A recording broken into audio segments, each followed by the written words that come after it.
China ने अपना artificial sun अर्थात कृत्रिम सूर्य बना लिया है, जिसका टेम्परेचर हमारे नेचुरल सन से 10 गुना ज़्यादा होने वाला है। जी हाँ, आप बिल्कुल सही सुन रहे हैं। Welcome to black board.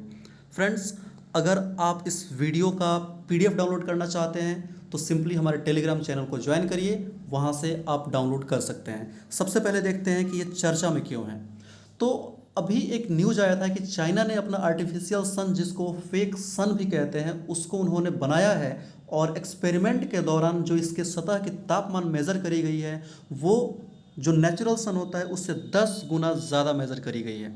अगर इसके पूरे डेवलपमेंट प्रोग्रेस की बात करी जाए तो ये पूरा प्रोजेक्ट चाइना ने 2019 में लॉन्च किया था और पहली बार 2020 में आप देख पा रहे होंगे China turns on nuclear powered artificial sun. 2020 में पहली बार इस न्यूक्लियर रिएक्टर को स्विच ऑन किया गया था।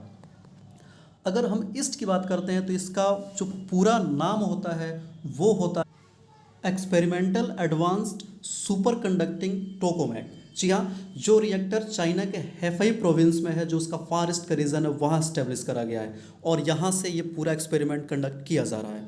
अगर बात करें ईस्ट की तो चाइना अकेले ये सब चीज़ नहीं कर रहा है। ये जो पूरा है ये एक बड़े प्रोजेक्ट ITER का हिस्सा है, जिसका पूरा नाम होता है international thermonuclear experimental reactor ITER।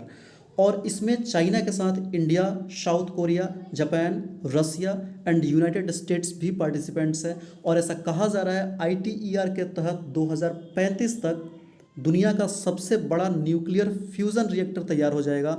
जी हाँ, मैं फ्यूज़न कह रहा हूँ, फिजन नहीं, संलयन की हम लोग बात कर रहे हैं। ये ITER प्रोजेक्ट के तहत होने वाला है। अगर हम बात करते हैं इसके सिग्निफिकेंट की तो ध्यान रखिएगा, जो हमारा सन है नेचुरल सन, उसके सतह का तापमान लगभग 15 मिलियन डिग्री सेंटीग्रेड के आसपास में है।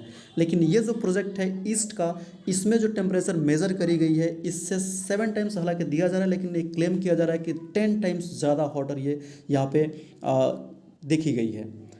इसका मतलब हम कह सकते हैं कि ये जो पूरा प्रोसेस है ये एक क्लीन एंड लिमिटलेस एनर्जी की तरफ पहला स्टेप होने वाला है। इसके बाद से इस अथाह भंडार को, ऊर्जा को हम लोग एक्सेस कर सकते हैं।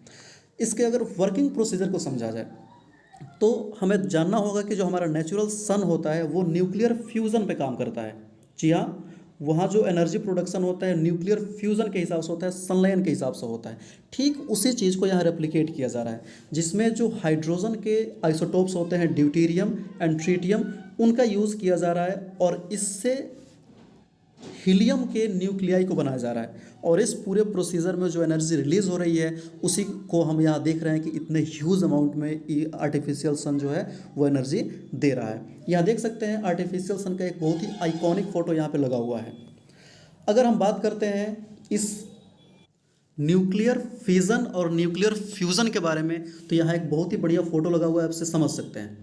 एक बड़ा न्यूक्लियस जो है वो 2 छोटे छोटे न्यूक्लियाई में ब्रेक होता है, that is called fission. Hindi में इसको होता है विखंडन।